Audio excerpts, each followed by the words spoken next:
West German vintage costume jewelry, a collector's guide to post-war Germanic style. West German costume jewelry, made from the 1930s to the 1960s, is a cool part of European design history. These pretty pieces took inspiration from Victorian styles. They came about as both a way for Germany to express itself and as a source of income as the country rebuilt after the war. How it all started, the economic miracle. The story of West German costume jewelry is tied to Germany's amazing recovery after World War II. The Wirtschaftswunder, or economic miracle, turned West Germany from a destroyed country into a powerhouse of industry. This created the perfect situation for making handcrafted jewelry.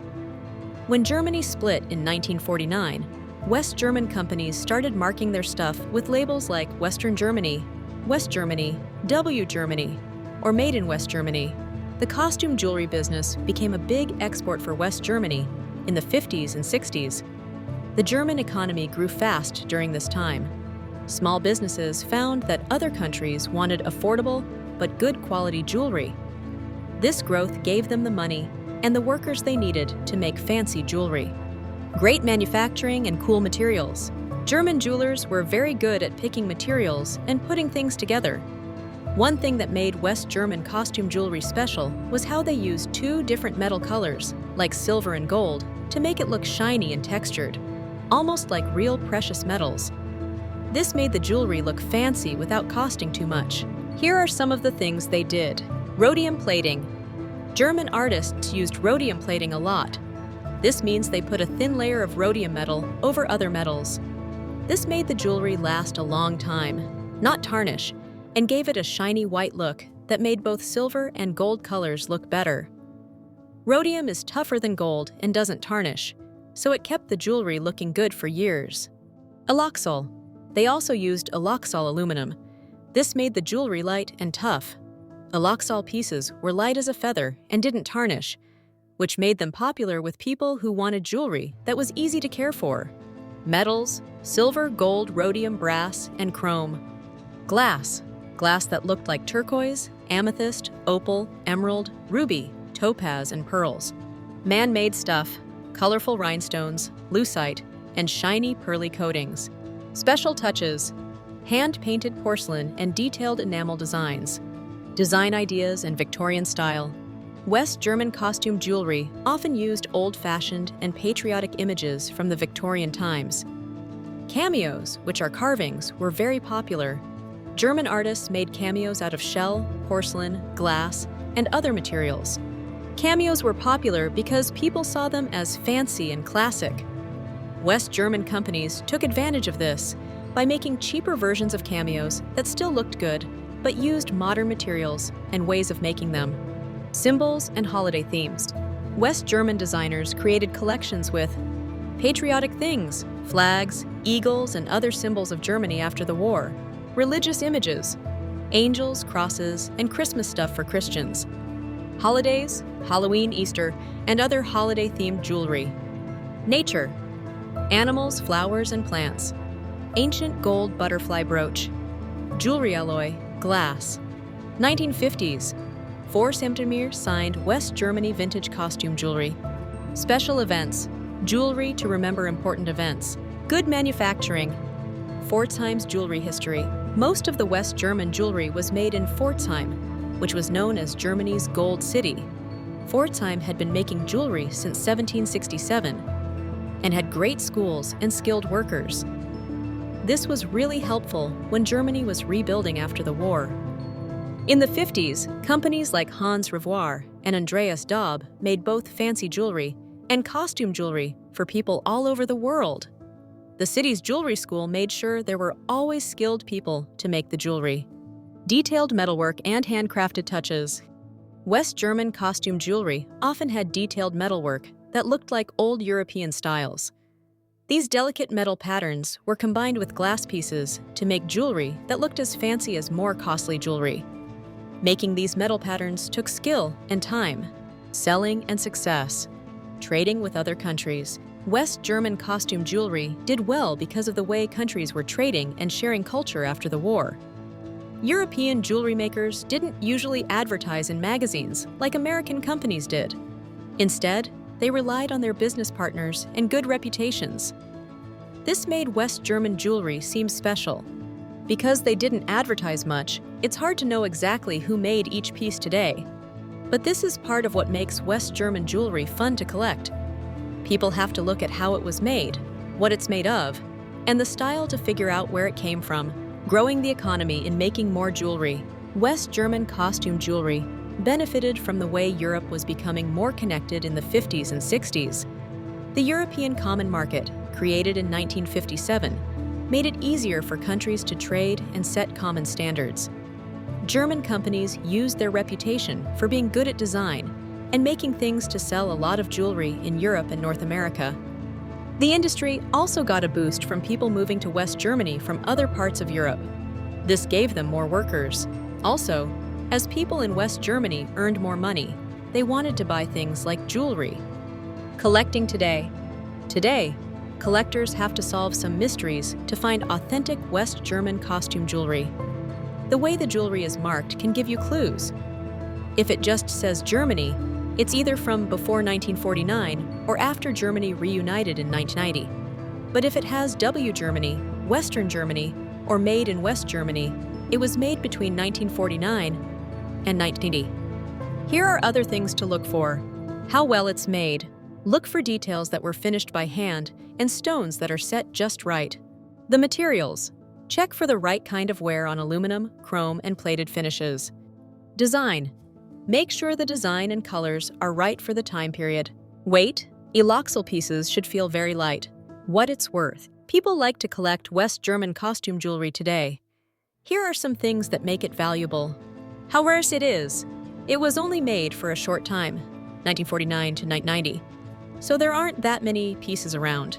Unique designs. The materials and ways of making them are different from other jewelry.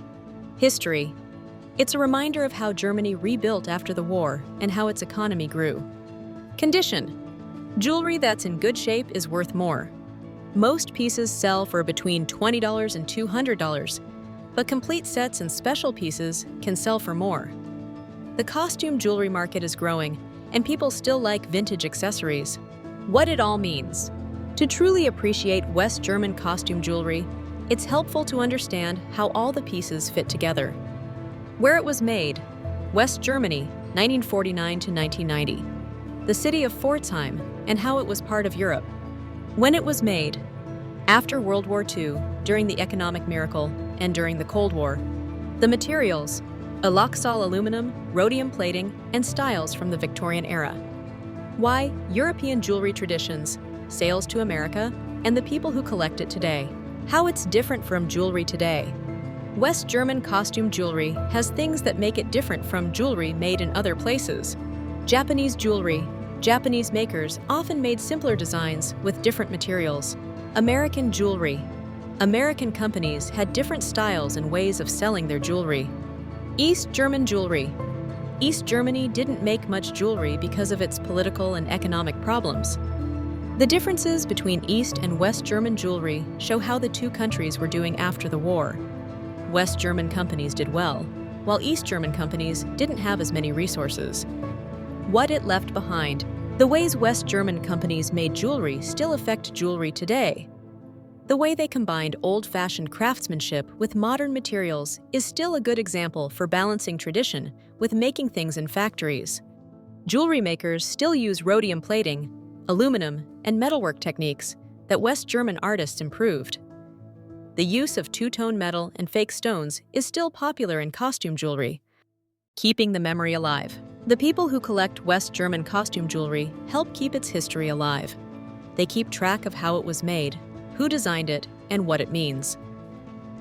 Online communities have made it easier to share information and learn how to identify authentic pieces. Collecting this jewelry also keeps a connection to Germany's recovery after the war. These objects show what life was like during the economic miracle. In conclusion, West German vintage costume jewelry is a mix of history, invention, and art. Made during Germany's amazing recovery, these pieces show the optimism of the time and the beauty of classic designs made with modern techniques. The use of great materials, traditional skills, and new designs created jewelry that was more than just cheap accessories. It was something people really wanted. The industry helped West Germany's economy and gave jobs to skilled artists who had been affected by the war. Today, people still collect West German costume jewelry because they appreciate its history and beauty. As reminders of Germany's economic and cultural rebirth, they give insight into design, manufacturing, and global trade in the mid-20th century.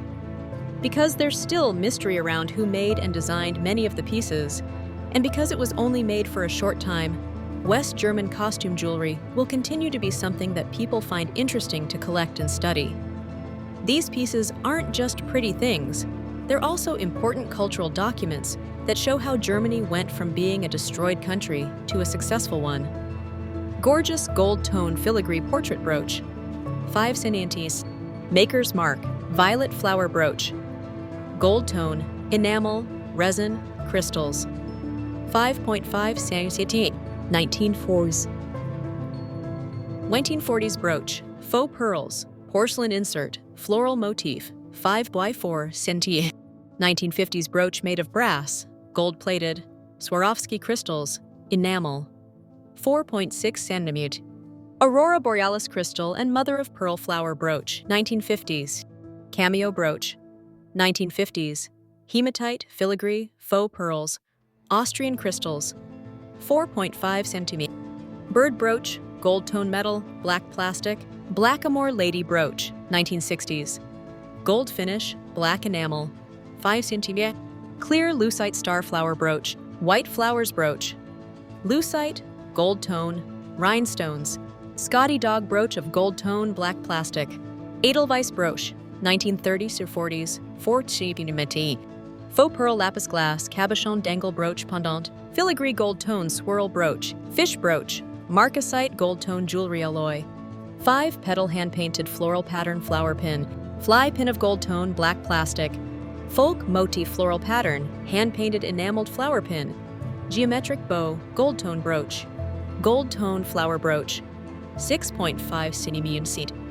Green and yellow butterfly, hand-painted enameled brooch, green accent brooch, glass cabochons, crystals, gold tone, 6 centimeters. Jane portrait, oval brooch, gold tone, faux pearls, 5 centimeters. Kitten gold tone, black plastic pin, lapis lazuli brooch, gold tone, blue oval cabochons, turquoise beads, 1960s, 5 centimeters. Crystal brooch, 1950s, 6 centimeters.